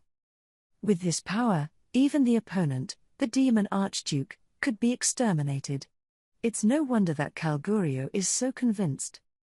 Alas, how disappointing. A surefire jab is lightly diffused by Diablo. How is that possible? What's there to wonder about? Why are you okay? No matter what kind of demon it was, it should have been killed by that blow just now. Even if he misses well, Calgurio thinks it's absolutely impossible to be unharmed. How could something so exaggerated be possible? Ask me why, for a simple reason. It's because you don't have enough fire in you to use this power well. Only to see Diablo answer in a lighter voice. You say I'm not hot enough? Right. I personally feel very sorry for it too. It is too early to fight. Compared to those 2 just now, they were still relatively strong. Although it was suspected to be a borrowed power, they already had ultimate skills on them. If your power had been awakened sooner, we would have had a more enjoyable showdown. The fruit is not good to eat without waiting until it is ripe. Diablo lamented over it, thinking he had picked too early. It was an insult to Calgurio, and he couldn't take it. Damn it. Don't underestimate me, you demon. With that kind of shouting, the situation turned out to be awful. Calgurio understood it in his heart. He knew he could not defeat this demon in front of him. Most importantly, the power of single digits has secrets. They were the strongest warriors in the Empire, and were handpicked by Emperor Rudra, who then lent his dense powers to these men. Diablo's reference to power being borrowed from men proves this point. It wasn't a power they gained on their own, and therefore didn't work against Diablo. Without understanding the nature of power and making it one's own, it would be futile to have even the most powerful power. The same point can be applied to Calgurio. Diablo says it's too early for the matchup. This reality is impossible to deny even if Calgurio wanted to. Woo-hoo-hoo-hoo-hoo-hoo. Knowing he couldn't win, Calgurio still gave it his all. At least take revenge, or everything they do will be for naught. Wanting to deny that, Calgurio would only fight recklessly. But that can no longer be called fighting. Diablo does see through Calgurio's power, and to him it's just a homework flow. Even with mythical-grade armor that contained great power, the current Calgurio could not draw out the performance completely. The armor had identified himself as the master, but had not come to the point of being mindful of each other. The mythical armor has a personal will. The accumulated time is simply not enough if Calgurio is to become the true master. Props like this make sense only if they are used until the fire is pure. Nothing is sadder than the user's inability to elicit performance props. As a result, Calgorio, who was the last man in the Imperial Army, was defeated and didn't even get Diablo to get serious. And then his soul was taken away. Epilogue. What the Demon Lord does. Feeling his body enveloped in a gentle warmth, Calgorio snapped awake. Here. He hadn't been able to remember what he had been doing until a moment ago. Calgorio hurriedly looked around, only to find himself lying in a somewhat wide chamber. It was in this very place that a young girl with blue and silver hair, about 12 or 13 years old, with an angelic smile, was doing something. Calgorio glanced to the side and found the opponent placing his hand on top of the one lying on his back, his hand emitting a 7-colored glow that leaned over his lying partner. Is that Mr. Krishna? No, wait. Remember, Mr. Krishna has been killed before my eyes. The thought circuit was not yet clear, but it came to its senses in this instant. That's when Calgorio suddenly remembered that they were waging war to invade the monster kingdom. He rushed to his feet and tried to yell. The next moment, however, there was silence. Unexpectedly, the supposedly dead Krishna opened his eyes slightly and locked eyes with Calgorio. Krishna, who had just woken up, looked just as confused by the current situation as Calgorio. Not understanding what was going on, the eyes moved with the girl's movements. The blue-silver-haired maiden didn't seem to notice that Calgorio they woke up and was repeating the same job in order. Now before the maiden lay Bonnie and Jew, and next door were the adjutants and staff officers of Calgorio. What's up with that? They should have been killed too. Even though his consciousness was clouded, Calgorio tried to calm down and accept the truth. However, no matter what is done, it is impossible to understand what is going on. That must be right, they're long dead. Because none of those people's chests were rising and falling, obviously not breathing. Yet as the maiden's hand waved past, they came back to life one by one. A dozen or so imperial subordinates had gathered in this room, and it didn't take long for everyone to finish processing. It was at this point that the maiden nodded in satisfaction and then turned her head to face Calgorio. Hey, you awake? How does it feel? Do you remember your name? The teenage girl spoke to Calgorio in a relaxed tone. But not to the point of being annoying. One of the reasons for this was the maiden's seemingly pitiful relationship, and most importantly, the aura of the maiden's body that made it impossible for Calgorio to be rebellious. But to say whether he has the means to respond, the answer is no. Still confused, not knowing what was going on, those people kept their mouths shut. Even Bonnie and Jew, who belonged to the single digits, froze in bewilderment. Seeing the bewildered faces of Calgorio and others, the young girl spoke softly. Hey, did it fail? The technique should be perfect. A puzzled look appeared on the young girl's face. The words made Calgorio understand that they were under some sort of spell. Could that spell be? No, no way. How is that possible? It's not possible, but... There was nothing unusual about the body. No, actually, there is. The power that had originally risen so much, but after Calgorio woke up, the power he had previously gained completely disappeared. All he knew was that something terrible had happened. I'm sorry. Aren't we supposed to be dead? At this point Calgorio asked a timid question. Hearing that, the memories of the other partners seemed to follow suit with clarity. A glow appeared in his eyes and he realized that something was not right under the circumstances. By all accounts, they should have been killed by the demon who called himself Diablo. The demon made no sense to keep them alive. That's why Calgorio has doubts about being alive. Oh, come to think of it. Do you remember your name then?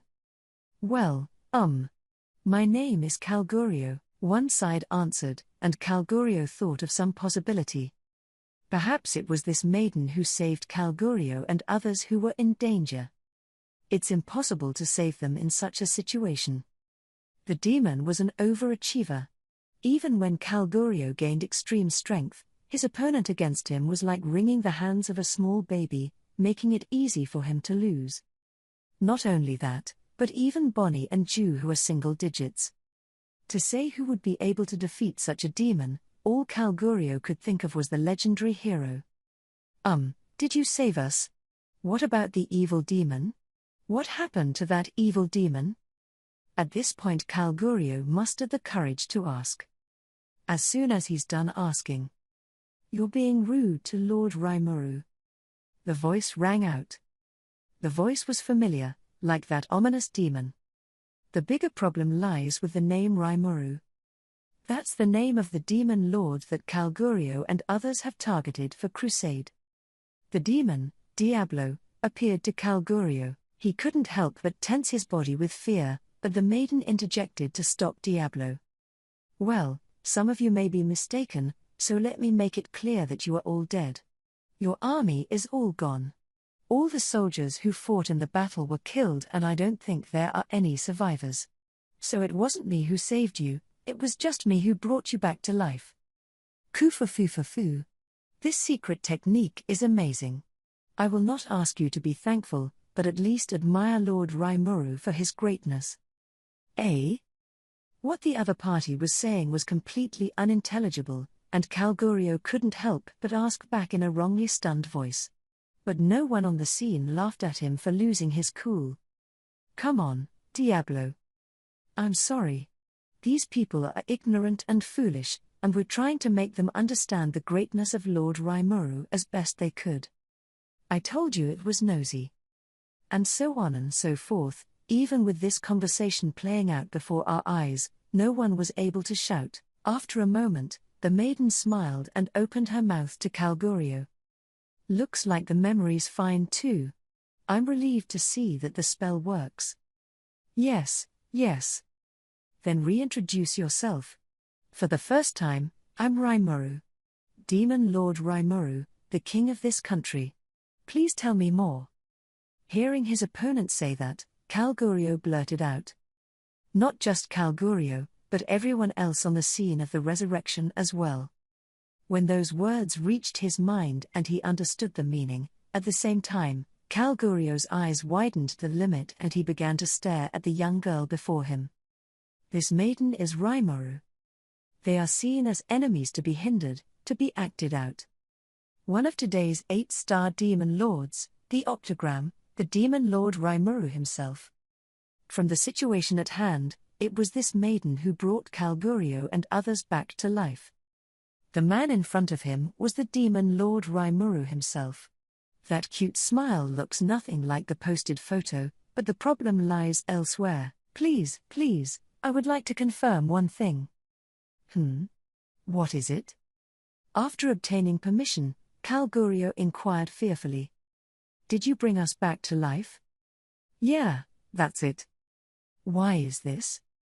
"Well, it's hard to explain. It's the soul." No, that's not what's being said. Why should we be resurrected when we're enemies?" "Oh, is that it?" The maiden, no, the demon lord Rimuru nodded as if relieved to be asked that by Calgurio. He then replied indifferently. "It's simple. Although the war is still going on, you have fallen into my hands, so now you are my pawns. That's why you were raised," he said so. Calgurio didn't catch on for a moment, and the whole man froze. Is it the demon lord Rimuru who brought people back to life?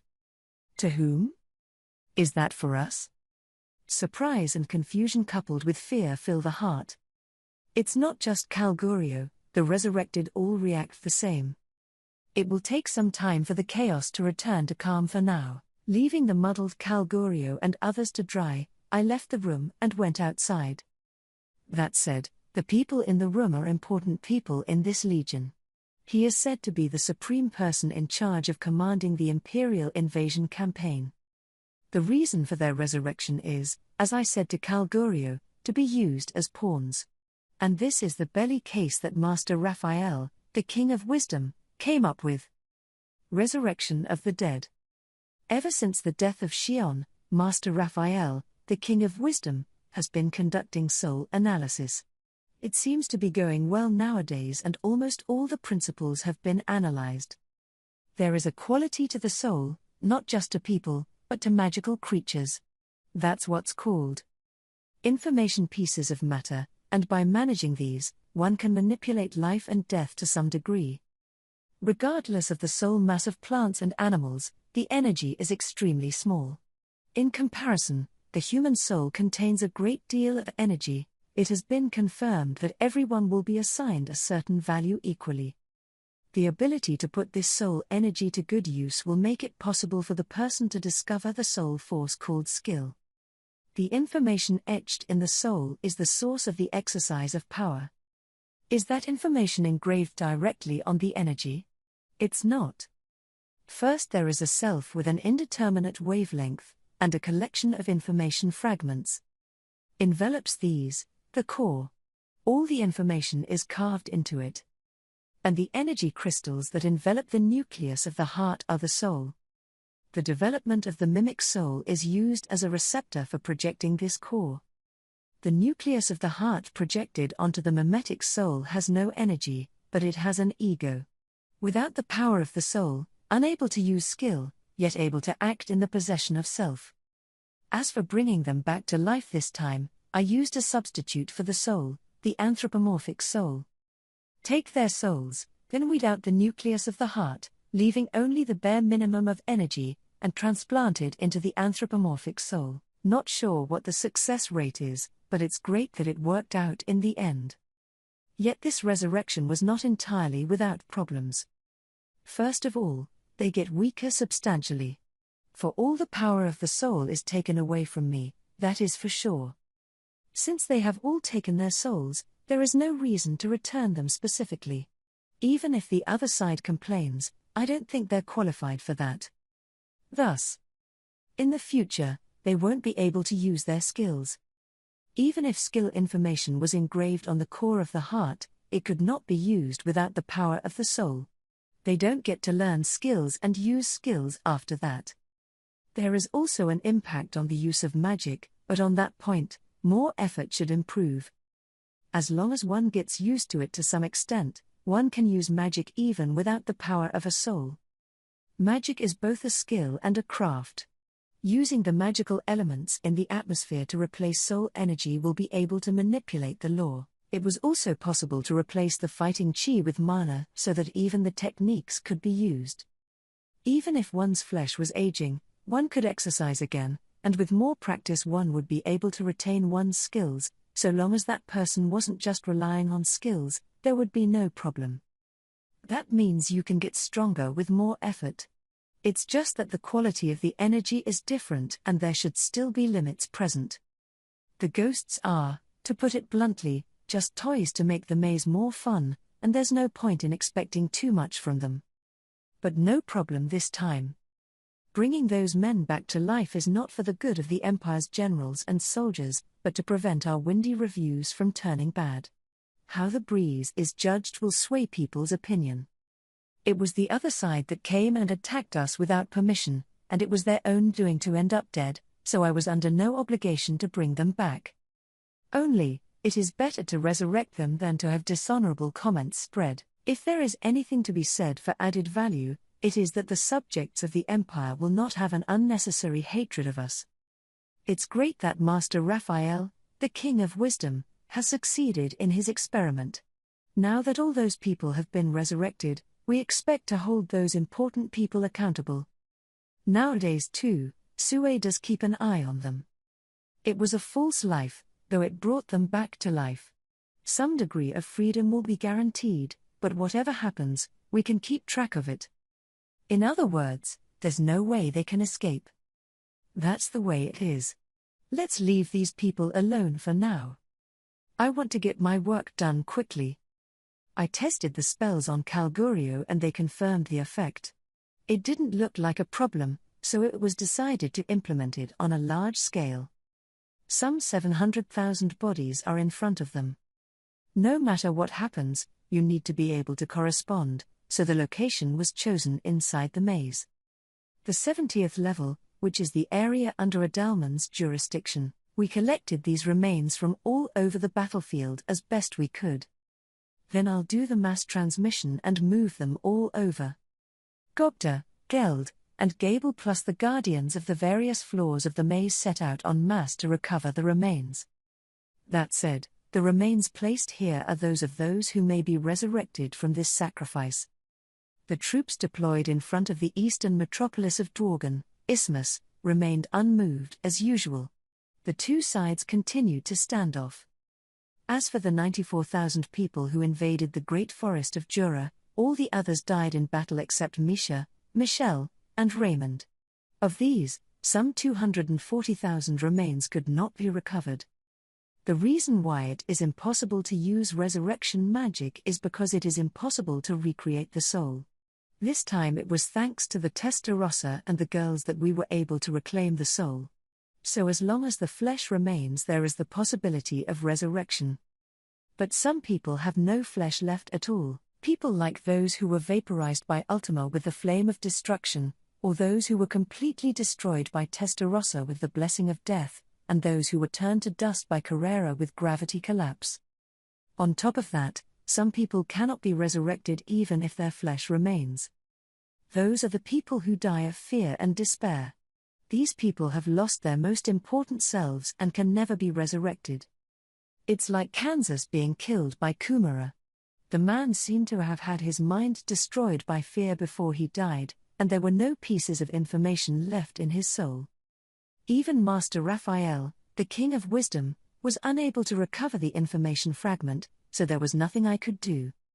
But I wasn't originally going to resurrect a man like Kansas, so I didn't think it was a problem. For these reasons, about 240,000 people could not be resurrected, but originally all of them died, and it can actually be said that only these numbers could not be resurrected is lucky enough. People who can't be resurrected are miserable, but only if they are down on their luck. It's not like I'm the Almighty God. There's no way to create something out of nothing. And seriously, I don't regret it at all. Although it felt like the 3 female demons had gone too far, this was war. It would be pointless to be lenient and cause casualties on our side. All that matters to me is family and friends, and I would not hesitate to choose to protect my own people compared to others who have no connection. I don't say that to be kind to the invading enemy. I don't mean to be a saintly gentleman. People like this who are full of fancy fantasies can't be held accountable until there are real casualties. So I used not to care about those who cannot be resurrected. I don't care, but I still feel the same way when I lived in Japan, the land of peace, and I feel unspeakable emotions for those who have died. It's definitely not regret, and it doesn't feel like what you did was wrong, it's just not something you're used to right now. The hope that no one will die and that they will live happily and peacefully, that thought keeps coming to mind. Even so, in the future, I will not show mercy to those who violate my own territory, or I'll let them taste fear thoroughly. It would be hypocritical for me to mourn those who rest in peace. So let's not have a moment of silent mourning for those who have passed away, but a moment of silent prayer for those who have risen. The sacred birthday. The people who came out of the room, such as Calgurio, all had their eyes wide open in surprise. At this rate, next thing you know, their eyes won't stay open. Never mind, it's none of my business. Hurry up and bring those people back to life to finish. All of the remains were placed with a replica of the anthropomorphic soul. Due to the urgency of the situation, I'm making the most of the copy. To ensure that everyone has a mock-up soul available. The remains have been repaired. Thanks to the collective efforts of those good hands who used divine magic under Adalman, everyone was now intact. Despite the fact that they were targeting enemy soldiers, everyone worked tirelessly. Thank them. Adalman used not to rest, so he was twice as diligent as the others. He should be more tired than in combat. He is active, and I would like to give a positive review indeed. In this way, the created soul was successfully transplanted into the body with a full face. In short, it's not too much to say that this could have been done with the overwhelming arithmetic power of Master Raphael, the King of Wisdom. The next thing I did was not to use the secret art of soul return, but to use the secret art of soul impartation. Unlike soul regeneration, not much energy is required. The problem, on the other hand, is that it takes a lot of computing power to do this for each individual. It was also Master Raphael, the King of Wisdom, who was responsible for achieving this. I actually didn't do anything. Just stand while meditating and leave everything to the guru. The genetic information of the flesh and the soul records are checked against each other, and then the person concerned can be compared in an instant. Then I really can't learn. Because the artifice is both complicated and strange. But Calgurio and the others watched from the sidelines and seemed to think it was me who was executing everything. I don't know when they all started to kneel, how to say it, or even to worship me. Wait, it's embarrassing for me to see you guys do this.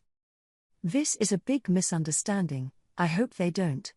Thinking so, there's no way to complain until the spell is over.